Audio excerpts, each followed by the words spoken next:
अल्लाह के नबी फरमाते हैं, सही बुखारी की रिवायत, मन बद्दल दीनहु फक़्तुलू। इस्लामी हुकूमत के अंदर अगर कोई मुसलमान मुर्तद हो जाए उसकी सजा सजाए मौत है। अब कोई कह सकता है कि साहब आप तो कहते हैं कि इस्लाम में बड़ी आजादी, इस्लाम में राय की आजादी, ओपिनियन की आजादी, अकीदे की आजादी। कहाँ आजादी है? इस्लाम तो कह रहा है अगर तुम मुर्तद हो गए तो तुम्हारी गर्दन मार दी जाएगी। इस्लाम तो बड़ा कट्टर दीन है। देखो, आजादी की भी एक सीमा होती है। इस्लाम ये कहता है कि अगर आप इस्लामी हुकूमत के अंदर गैर मुस्लिम बन के रहना चाहते कोई प्रॉब्लम नहीं। इस्लामी हुकूमत के अंदर कोई ईसाई है, कोई यहूदी है, कोई हिंदू है, कोई किसी भी मजहब का मानने वाला है, कोई प्रॉब्लम नहीं। लेकिन हाँ, इस्लाम ये कहता है कि जब आपने इस्लाम कबूल कर लिया, जब आप इस्लाम के दायरे के अंदर आ गए तो अब सोच समझ करके आइए। अब आने के बाद आपको रिटर्न जाने की इजाजत नहीं। ये सिक्योरिटी का मसला है। अगर इस्लाम इसको भी आजाद कर देगा तो इस्लाम की सिक्योरिटी, इस्लामी हुकूमत की सिक्योरिटी खतरे में पड़ जाएगी। इसलिए इस्लाम ने ये कहा कि अगर कोई अब किसी मजहब पर चलना चाहता है, आजादी है, ला इकराहा फिद्दीन। इस्लाम के अंदर दीन के मामले में कोई जोर जबरदस्ती नहीं है, मगर जब इस्लाम के अंदर आ गए, अब अगर मुर्तद हो गए तो सजाए मौत। इसीलिए अल्लाह के नबी फरमाते हैं, ला यहिल्लु दमु इम्रिइन मुस्लिमिन इल्ला बिइहदा सलास। जो भी मुसलमान एक अल्लाह की गवाही देता है और जनाबे मोहम्मद रसूलुल्लाह सल्लल्लाहु अलैहि वसल्लम की रिसालत की गवाही देता है, उसकी जान लेना जायज़ नहीं है, उसका कत्ल जायज़ नहीं है, उसका खून जायज़ नहीं है, मगर तीन हालतों में मुसलमान का खून जायज़ है।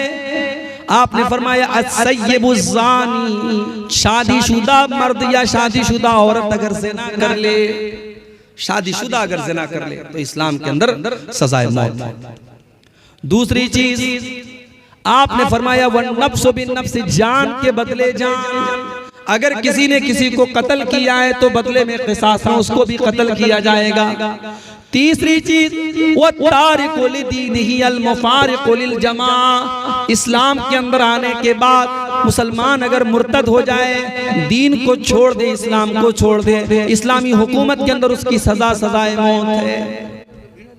और ये भी याद रखिए कि जो मुर्तद हो जाए वो दुनिया में भी नुकसान उठाए।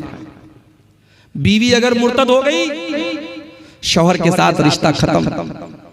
शौहर मुर्तद हो गया, बीवी के साथ रिश्ता खत्म। बेटा अगर मुर्तद हो गया, बाप की प्रॉपर्टी का वारिस नहीं होगा। कोई भी अगर मुर्तद हो गया, इस्लाम को उसने छोड़ दिया या इस्लामी शरीयत के किसी उसूल का इनकार कर दिया, नमाज का इनकार कर दिया, रोजे का इनकार कर दिया, ज़कात का इनकार कर दिया, हज का इनकार कर दिया, जहन्नम का इनकार कर दिया, जन्नत का इनकार कर दिया, नबियों का इनकार, किसी भी इस्लाम के प्रिंसिपल का, उसूल का उसने इनकार कर दिया तो वो मुर्तद हो गया। और ऐसे शख्स की जनाजे की नमाज नहीं पढ़ी जाए। इनकार कर दिया। एक है कि नमाज नहीं पढ़ता था, वो गुनहगार था, काफिर नहीं था, लेकिन नमाज का इनकार करता था, नमाज को मानता ही नहीं था, वो काफिर है, उसकी जनाजे की नमाज नहीं पढ़ी जाएगी। और इतना ही नहीं, उसको मुसलमानों के कब्रिस्तान में दफन भी नहीं किया जाएगा। ये जिल्लत और रुसवाई उसको दुनिया में मिलेगी और आखिरत में जो मिलेगी वो तो मिलेगी। मेरे भाइयों, ये बहुत ही खतरनाक मसला है इर्तिदाद का मसला। और इस वक्त बड़ी तेजी से इर्तिदाद की लहर आई है। हमारे वो बच्चे और बच्चियां जो कॉलेजों में पढ़ते हैं, जो यूनिवर्सिटीज में पढ़ते हैं, जहां इस्लाम की उनको कोई शिक्षा नहीं दी जाती, दीन के नाम पर उन्हें कुछ नहीं सिखाया जाता, वहां वो पढ़ने लिखने के बाद उनका माइंड डाइवर्ट होने लगता है, उनका दिमाग घूमने लगता है और एक बड़ी संख्या में नौजवान लड़के और लड़कियां दीन से बेजार हो चुके हैं, दीन से दूर हो चुके हैं और इस्लाम से नफरत करने लगे हैं और इस्लाम के बारे में उल्टी सीधी बातें करते हैं। याद रखो मेरे, अगर आपने इस्लाम के बारे में कोई अपशब्द बोला, नबी के बारे में आपने कोई गलत बात बोली, तो दुनिया में उसका अंजाम भुगतने के लिए तैयार रहिएगा। अल्लाह के नबी के पास एक ईसाई आया, उसने कहा मैं मुसलमान होना चाहता हूं। कलमा पढ़ लिया उसने, पढ़ा लिखा था। अल्लाह के नबी ने कहा तुम पढ़े लिखे हो, चलो तुमको एक काम दे देता हूं, मेरे ऊपर जब कुरान की आयतें नाजिल होंगी तो तुम उनको लिखने का काम करना। बुखारी के अल्फाज है, वो अल्लाह के नबी के ऊपर नाजिल होने वाली आयतों को लिखने लगा। कुछ दिन तक उसने कुरान को लिखा, उसके बाद वो मुर्तद हो गया, दोबारा ईसाई बन गया, दोबारा क्रिश्चियन बन गया। जब वो ईसाई बन गया, उसने अपनी कौम के लोगों से कहना शुरू कर दिया, मा यदरी मुहम्मदुन इल्ला मा कतबतु लहू, अरे मोहम्मद को तो कुछ नहीं आता, मोहम्मद को तो उतना ही आता जितना मैंने लिख के दिया है। नऊज़ु बिल्लाह, उसने अल्लाह के नबी के ऊपर ये इल्जाम लगाया कि अल्लाह के नबी को कुछ नहीं आता, उतना ही आता है जितना मैंने लिख के दिया है। उसने बार बार ये जुमला अल्लाह के नबी के बारे में कहना शुरू कर दिया। बुखारी के अल्फाज हैं, कुछ दिनों के बाद उस इंसान का इंतकाल हो जाता है, मौत हो जाती है। उसके मरने के बाद उसकी कौम के लोग जब उसको अपने कब्रिस्तान में ले जा करके दफन करते हैं, रात को दफन करते हैं, सुबह जब वहां से गुजरते तो क्या देखते हैं, लफज़तहुल अर्ज़ु, जमीन ने उसकी बॉडी को बाहर निकाल दिया है, उसकी लाश कब्र के बाहर पड़ी है। कौम के लोगों ने कहा जरूर ये मोहम्मद और उनके साथियों का काम है, ये मोहम्मद सल्लल्लाहु अलैहि वसल्लम को और उनके साथियों को बुरा भला कहता था, उन लोगों ने इंतकाम लिया है, बदला लिया है, ये उन्हीं का काम है। उन्होंने और गहरी कब्र खोदी और दोबारा फिर उसको कब्र के अंदर दफन किया और कब्र को बराबर किया। अगली सुबह क्या देखते हैं, फिर से लाश बाहर पड़ी हुई। फिर यही बात कहते हैं कि लग रहा है ये मोहम्मद और उनके साथियों का काम है, वो दुश्मनी निभा रहे हैं और गहरी कब्र खोदते, जितनी गहरी खोद सकते थे, और फिर उसको जमीन के अंदर डाल देते हैं। लेकिन मेरे भाइयों, तीसरे दिन फिर उसकी लाश कब्र के बाहर पड़ी रहती है। वो समझ जाते हैं ये इंसान का काम नहीं है, ये अल्लाह का काम है, ये उस रब का काम है जिस रब के नबी को इसने गालियां दी थी और जिस रब की शरीयत से इसने बगावत की थी। उसकी कौम के लोग फिर उसको जमीन में दफनाते नहीं हैं और उसको वैसे ही फेंक के चले आते हैं। मेरे प्यारे साथियों, नबी का गुस्ताख, इस्लाम का गुस्ताख, कुरान का गुस्ताख जो आज गालियां दे रहे हैं कुरान को और नबी को, आप यकीन रखिए अल्लाह का वादा है, इन्ना कफैनाकल मुस्तहज़िईन, ऐ नबी आपका मजाक उड़ाने वालों के लिए हम काफी हैं। जो लोग आज इस्लाम का और नबी का मजाक उड़ाते हैं वो एक न एक दिन या तो हिदायत पाएंगे या अपने अंजाम तक पहुंचेंगे। तो ये बहुत बड़ा मसला है आज हमारी कौम की लड़कियों का। सबसे पहली बात तो आप यही याद रखिए कि कोई भी मुसलमान मर्द किसी काफिर औरत से शादी नहीं कर सकता और कोई मुसलमान लड़की किसी काफिर मर्द से शादी नहीं कर सकती। वो निकाह होगा ही नहीं, अगर वो शादी कर भी ले वो ज़िना होगा। कुरान का दूसरा पारा खोलो, अल्लाह फरमाता है वला तनकिहुल मुशरिकाति हत्ता युमिन्ना, ऐ मुसलमानों तुम किसी मुशरिका औरत से शादी न करना, किसी ऐसी औरत से शादी न करना जो शिर्क करती हो, हत्ता युमिन्ना जब तक वो मुसलमान न हो जाए, वला अमतुम मोमिनतुन खैरुम मिन मुशरिकतिन वलौ आजबतकुम, ओ मुसलमानों तुम्हारे लिए एक मुसलमान लौंडी बेहतर है एक काफिर औरत के मुकाबले में। तुम लौंडी के साथ निकाह कर लो वो चलेगा, लेकिन तुम मुशरिका औरत से शादी न करना। वला तुनकिहुल मुशरिकीन हत्ता युमिनू, और ऐ मुसलमानों, मुसलमान लड़कियों के बाप, ऐ मुसलमान लड़कियों के गार्जियन, तुम अपने लड़कियों की शादी किसी गैर मुस्लिम मर्द के साथ न करना, हत्ता युमिनू जब तक वो मुसलमान न हो जाए। आजकल बड़ा मसला चल रहा है, एक फिल्म बनी है केरला स्टोरी। आजकल एक नया तरीका चला है मुसलमानों के खिलाफ नफरत परोसने का फिल्मों के जरिए, और हैरत तो हमें अपने मुल्क की अदालतों पर है जो इस तरीके की फिल्मों को पास कर देती है और कहती है साहब इसमें कोई हर्ज की बात नहीं, सच्चाई दिखाई। फिल्म का डायरेक्टर फिल्म के अंदर ये दिखाता है कि 3000 गैर मुस्लिम लड़कियों को मुसलमान बनाया गया और फिर उनको कौन सी तंजीम, आईसिस जो दहशतगर्द तंजीम है, आतंकवादी संगठन है, उसके अंदर उनको शामिल होने के लिए मजबूर किया गया। फिल्म के अंदर ये दावा किया जाता है और जब जब कोर्ट में केस दायर किया जाता है कि ऐसा तो कुछ हुआ नहीं, तो डायरेक्टर कहता है कि हाँ 1 या 2 केस ऐसा मिला था, 1 या 2 केस ऐसा मिला था रियल में, और फिल्म के अंदर दिखा दिया गया 3000 केस।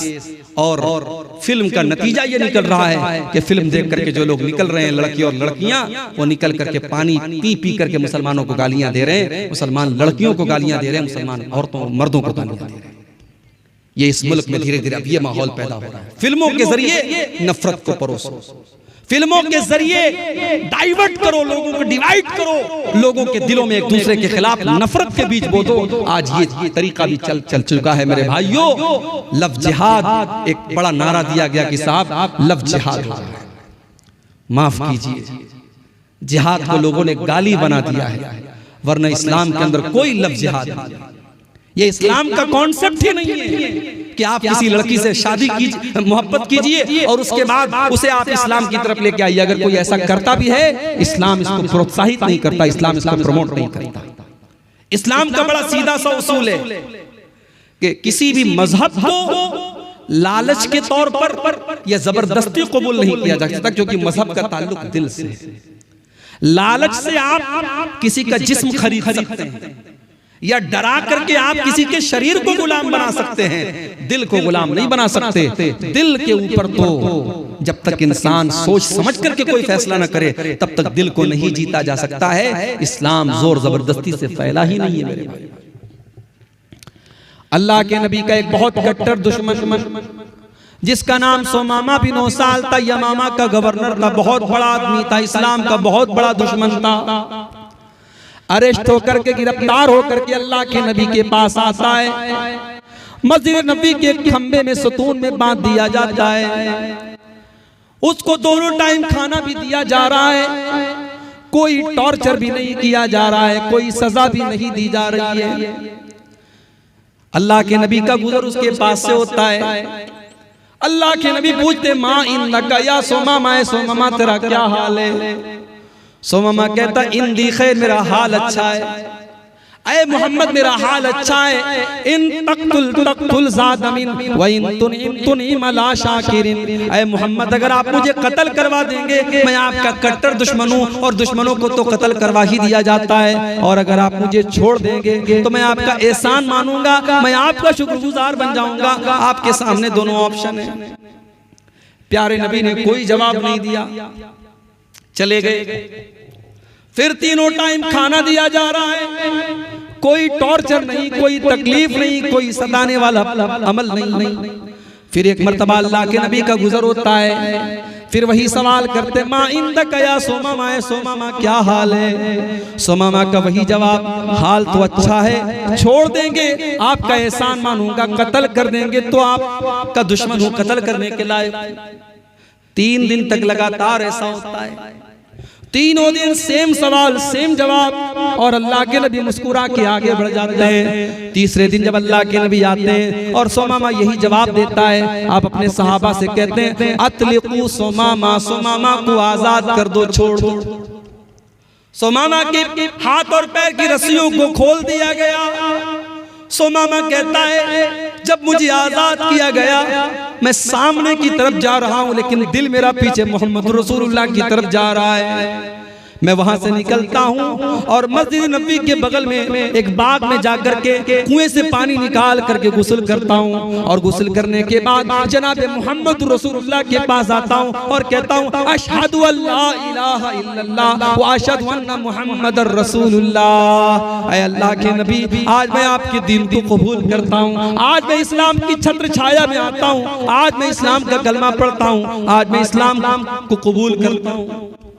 ऐ अल्लाह के नबी, आज तक अगर सबसे ज्यादा किसी चेहरे से नफरत थी तो आपसे थी, लेकिन आज सबसे ज्यादा किसी चेहरे से मोहब्बत है तो आपके चेहरे से नफरत है।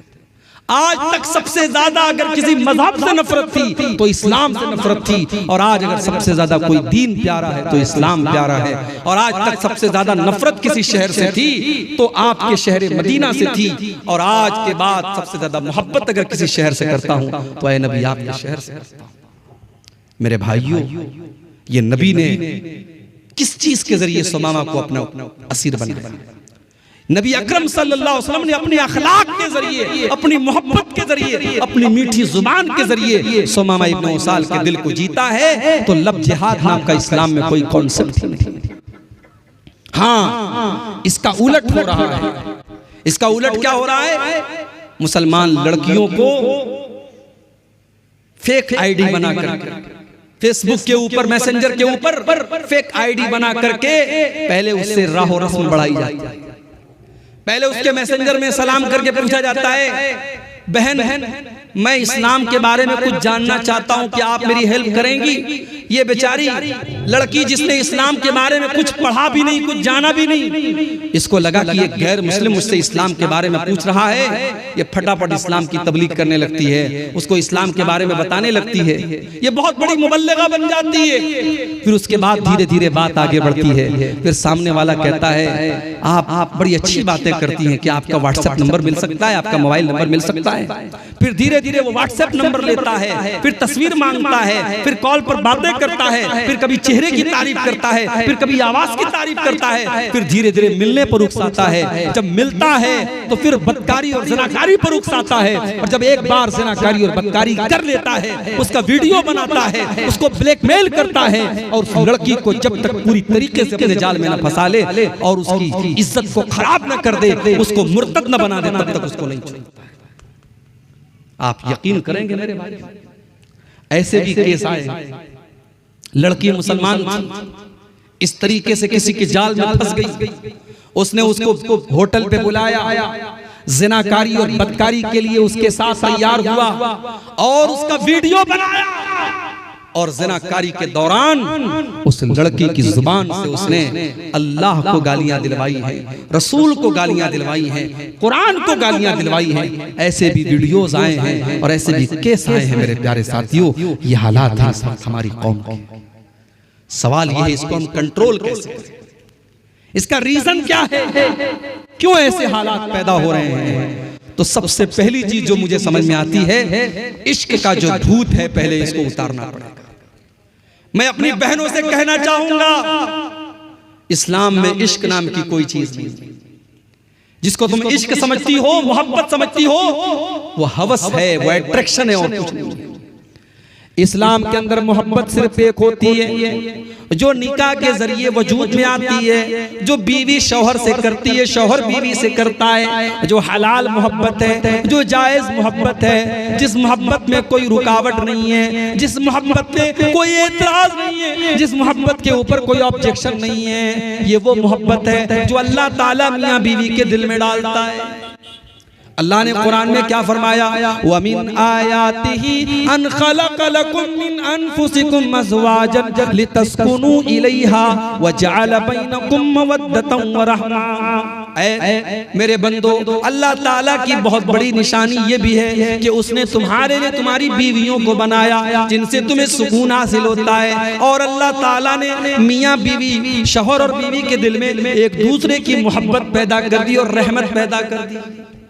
ये सच्ची मोहब्बत होती है जो अल्लाह ताला निकाह के जरिए पैदा करता है। मेरी बहनों, आप अपनी शादी का वेट कीजिए, अपने निकाह का इंतजार कीजिए, कोशिश कीजिए, वालिदैन को समझाइए, दीनदार लड़के से आपका निकाह करें, और वहां उस इंसान से जो आपका होने वाला शौहर है, उससे आप जी भर के मोहब्बत कीजिए। इश्क और मोहब्बत के बुखार से आप अपने नौजवानों से भी कहना चाहूंगा, ये जो फैशन चला है, एक एक लड़के की कई कई गर्लफ्रेंड्स होती हैं और इसको एक फैशन बना लिया गया। मेरे भाई, ये ज़नाकारी का रास्ता है, ये बदकारी का रास्ता है। हो सकता है तुम्हें इस बात पर यकीन हो कि नहीं मौलवी साहब, हम तो सिर्फ बात करते हैं, एंजॉय करते हैं, उससे आगे कुछ नहीं करते। इस बात की कोई गारंटी नहीं, इस बात की कोई गारंटी नहीं है कि जिस लड़की से आप आज मोबाइल पर बात करते हैं, कल आप उससे मिलेंगे। और इस बात की कोई गारंटी नहीं है कि कल आप जब उससे मिलेंगे तो हर हद पार नहीं कर जाएंगे। इस बात की कोई गारंटी नहीं है। अल्लाह के नबी कहते हैं जब एक मर्द और एक औरत अकेले में होते हैं तो तीसरा वहां शैतान होता है। चाहे वो मर्द अपने दौर का सबसे बड़ा आलिम हो, वो लड़की अपने दौर की सबसे बड़ी मुत्तकी लड़की हो, अगर एक मर्द और एक औरत अकेले में है तो तीसरा शैतान है। व्हाट्सएप पर आप किसी लड़की से चैटिंग कर रहे हैं, वहां भी तीसरा शैतान है। फेसबुक के मैसेंजर पर आप किसी औरत से बात कर रहे हैं, वहां पर भी तीसरा शैतान है। मेरी बहनों, कोई भाई नहीं होता। फेसबुक पर भाई बन के चले आते हैं। मेरी बहन क्या कर रही हैं आप? इस्लामी बहन क्या कर रही हैं आप? अरे इस्लाम के अंदर कोई इस्लामी बहन का कॉन्सेप्ट नहीं है। फेसबुक पर कोई अपना भाई आपको बना ले तो आप उसको भाई मत समझिए। इस्लाम के अंदर भाई सिर्फ दो भाई होता है, एक सगा भाई होता है और एक दूध पीने वाला रजाई भाई होता है। इस्लाम में तीसरा कोई भाई नहीं। अरे इस्लाम तो वो मजहब है जो खाला की लड़की, मामू की लड़की, चाचा की लड़की, फूफी की लड़की, इनको भी इस्लाम ये कहता है तुम्हारी बहन नहीं है और तुम इनके भाई नहीं हो। मामू की लड़की से शादी हो सकती है, खाला की लड़की से शादी हो सकती है, फूफी की लड़की से शादी हो सकती है। ये सब गैर महरम है तुम्हारे लिए। इसलिए अपनी लड़कियों को जब वो जवान हो जाएं उनको समझाओ कि देखो खाला के लड़के से ज्यादा फ्रैंक मत होना, मामू के लड़के से ज्यादा फ्रैंक मत होना, चाचा के लड़के से ज्यादा हंसी मजाक मत करना। तुम जवान हो चुकी हो, उससे पर्दा करना है तुम्हें, वो तुम्हारे लिए गैर महरम है। कि तालीम अपनी कौम की बेटियों को दो मेरे भाइयों। इस्लाम बड़ा सख्त है इस मामले में। आज अफसोस होता है कितने घरों में ज्वाइंट फैमिली सिस्टम है, भाभी उसी कमरे में रहती है, देवर आता है अकेले में भाभी के साथ हंसी मजाक करता है। और हमारे इंडिया में एक कॉन्सेप्ट है कि साहब भाभी जो है वो माँ के समान होती है। ये इस्लाम का कल्चर नहीं है कि भाभी माँ के समान होती है। इस्लाम का कॉन्सेप्ट ये है कि देवर और जेठ अपनी भाभी के लिए मौत है। अगर आपके घर में ज्वाइंट फैमिली सिस्टम भी है तो ऐसा माहौल पैदा कीजिए। मेरी बहनों, मेरी माओ, अगर आप किसी की भाभी हैं और आपका कोई देवर है और देवर जवान है तो एक लिमिट रखिए, बीच में एक लिमिट रखिए, उसको क्रॉस मत करने दीजिए। अपने देवर को हंसी मजाक की एक सीमा बनाइए, बातचीत की एक हद बनाइए। उसको अपने कमरे में अकेले में एंट्री करने मत दीजिए। उसको समझा दीजिए, बता दीजिए कि तू मेरे लिए गैर महरम है, तेरा मुझसे इस तरीके से बात करना मुनासिब नहीं। आज कितनी भाभियां हैं देवर के सामने जैसे तैसे कपड़ा पहन के बैठी हैं। अरे इस्लाम तो वो दीन है, अपने सगे बेटे के सामने भी माँ को इस बात की इजाजत नहीं है कि अपना दुपट्टा जैसे चाहे वैसे रख ले। अपनी भाई के सामने बहन को इजाजत नहीं है कि बगैर दुपट्टे के रहे। अल्लाह ने कुरान में अपने महरम रिश्तेदारों के सामने भी दुपट्टा रखने का हुक्म दिया। अल्लाह ने फरमाया वला यज़रिबना बिअरजुलिहिन्ना लियुअलम मा युखफीना मिन ज़ीनतिहिन्ना।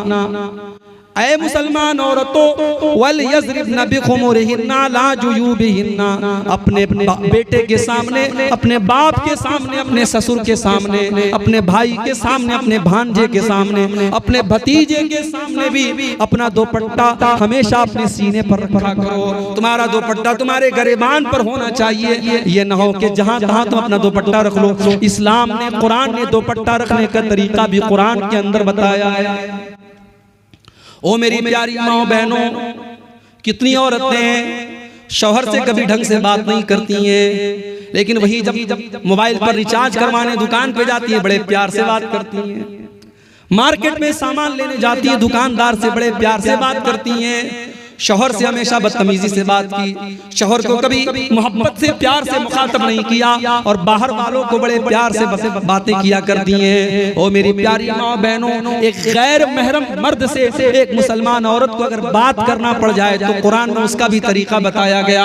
अल्लाह ने फरमाया फला तख़ज़ाना बिल क़ौलि फ़यत्मअल्लज़ी फ़ी क़ल्बिही मरज़। ऐ मुसलमान औरतों, जब तुम्हें किसी गैर महरम से बात करना पड़ जाए तो तुम्हारी आवाज के अंदर लचक नहीं होनी चाहिए, तुम्हारी आवाज के अंदर मिठास नहीं होनी चाहिए, तुम्हारी आवाज के अंदर कशिश नहीं होनी चाहिए। तुम कड़क अंदाज में बात करो, तुम टू द पॉइंट बात करो, तुम सख्त अंदाज में बात करो, और लेकिन जो बात करो सही बात करो, गाली गलौज से बदतमीजी से बात मत करो।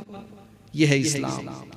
इसलिए इस पर हमें और आपको तवज्जो देने की जरूरत है। मैं अपनी बहनों से कहना चाहूंगा कि इस्लाम की इन तालीमात को अपनाओ, अपने लिबास को इस्लामी लिबास बनाओ। आज अफसोस की बात है, ऐसे कपड़े मुसलमान घरों में पहने जा रहे हैं, ऐसी साड़ियां मुसलमान औरतें पहन रही हैं, ऐसे कपड़े मुसलमान लड़कियां पहन रही हैं जिन कपड़ों से उनका शरीर झलकता है, जो ट्रांसपेरेंट कपड़े हैं, पूरी आस्तीन नजर आ रही है, पूरी पीठ नजर आ रही है, पूरा पेट नजर आ रहा है, सीना नजर आ रहा है, जिस्म के आज़ा नजर आ रहे हैं। ये बेहूदगी, ये बदतमीजी, ये बेहयाई आज मुसलमान लड़कियों के अंदर भी पैदा हो रही है। और मुझे तो हैरत होती है उस भाई के ऊपर जो अपनी बहन के लिए ऐसा कपड़ा पसंद करता है, उस शौहर के ऊपर जो अपनी बीवी के लिए ऐसा कपड़ा पसंद करता है, उस बाप के ऊपर जो अपनी बेटी के लिए ऐसा कपड़ा पसंद करता है।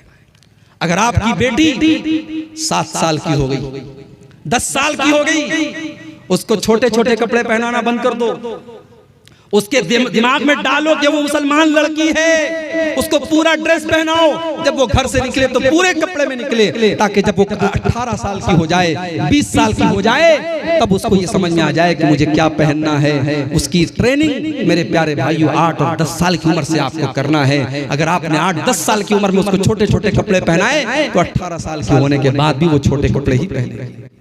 और आज ऐसे कपड़े आम हैं जिन कपड़ों के बारे में अल्लाह के नबी ने फरमाया था कि जहन्नमी औरतों का कपड़ा है, वो कपड़ा पहनने वाली औरतें जहन्नमी होंगी। वनिसाउन कासियातुन आरियातुन मुमीलातुन माइलातुन, ऐसी औरतें जहन्नम में जाएंगी जो कपड़ा पहनने के बावजूद नंगी होंगी, जो दूसरों को अपनी तरफ आकर्षित करेंगी और खुद उनकी तरफ माइल होंगी। रुऊसुहुन्ना कास्निमतिल बुख्तिल माइला, और उनके हेयर स्टाइल का हाल ये होगा जैसे ऊंट का कुहान होता है। ला यदखुलनल जन्नह, ऐसी औरतें जन्नत में नहीं जाएंगी, और जन्नत में जाना तो बहुत दूर की बात है। वला यजिदना रिहा, वो जन्नत की खुशबू भी नहीं पाएंगी।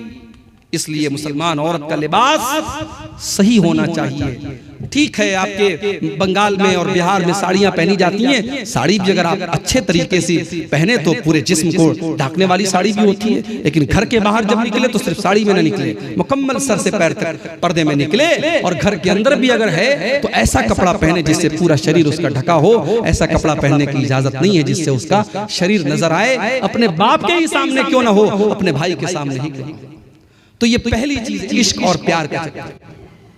दूसरी चीज वालिदैन की लापरवाही भी बहुत बड़ी जिम्मेदारी बनती है वालिदैन की। आज जो लड़कियां मुर्तद हो रही हैं, इसके पीछे वालिदैन की भी बहुत बड़ी जिम्मेदारी है।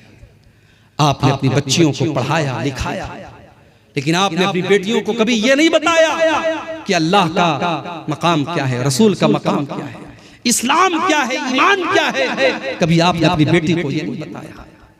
मेरी प्यारी बहनों, आज प्राइमरी से लेकर हाई स्कूल तक, इंटर तक, ग्रेजुएशन तक आज तुम पढ़ाई कर लेती हो, लेकिन अल्लाह के बारे में कुछ नहीं पता, रसूल के बारे में कुछ नहीं पता, ईमान के बारे में कुछ नहीं पता, गुस्ल का तरीका तक नहीं मालूम, वजू का तरीका तक नहीं मालूम, बाकी के बारे में नहीं मालूम, नापाकी के बारे में नहीं मालूम। ओ मेरे भाइयों, अपनी बेटियों को ऐसी तालीम दो कि आपकी बेटी कम से कम इस लायक हो जाए कि कब्र में उससे पूछा जाए, मन रब्बु का, तेरा रब कौन है, माँ दीनों का, तेरा दीन क्या है, मन नबियों का, तेरे नबी कौन है। तो आपकी बेटी जवाब दे सके। इतनी तालीम दो, अपने बच्चों को इतनी तालीम तो दो कि कल जब आपका इंतकाल हो और जनाजा की नमाज पढ़ी जाए तो आपका बेटा इस लायक हो कि खड़ा होकर के अपने बाप की जनाजे की नमाज पढ़ सके, मग़फ़िरत की दुआ कर सके। अरे कितने बड़े बदनसीब हैं वो जिन्होंने बच्चों को पढ़ाया लिखाया, मगर बच्चों को इस काबिल नहीं बना सके कि बच्चा खड़े होकर के अपने बाप की जनाजे की नमाज पढ़ सके। मेरे भाइयों, अपनी बेटियों की तालीम और तरबियत पर तवज्जो दो। और मैं इसीलिए अक्सर कहता हूं, आपके कटिहार में और बिहार में बहुत सारी अहले हदीसों की मस्जिदें हैं जहां औरतों का इंतजाम नहीं। साल में जलसा कराने पर 3 लाख 4 लाख रुपया खर्च कर लेंगे, और जलसा कराना मजबूरी भी है। मौलवी साहब, हमारे इलाके में जलसे के बगैर मस्जिद नहीं बन सकती, जलसे के बगैर मदरसा नहीं चल सकता, जलसा कराना मजबूरी है। जलसे बुरे नहीं है, जलसों को अगर थोड़ा सा सुधार लिया जाए जलसे बुरे नहीं है। मगर आप मुझे एक बात अपने सीने पर, दिल पर हाथ रख के बताइए मेरे भाई, इतना खतरनाक दौर चल रहा है, फितनों का दौर चल रहा है, आपकी मस्जिद में औरतों का इंतजाम क्यों नहीं है? क्या आप इतने गरीब हैं? क्या आपके पास इतनी ताकत नहीं है कि आप अपनी मस्जिद में एक फ्लोर और बनवा दें और औरतों का इंतजाम करवा दें? जिस मस्जिद पर भी जुमा की नमाज होती है वहां औरतों का इंतजाम हर हाल में होना चाहिए।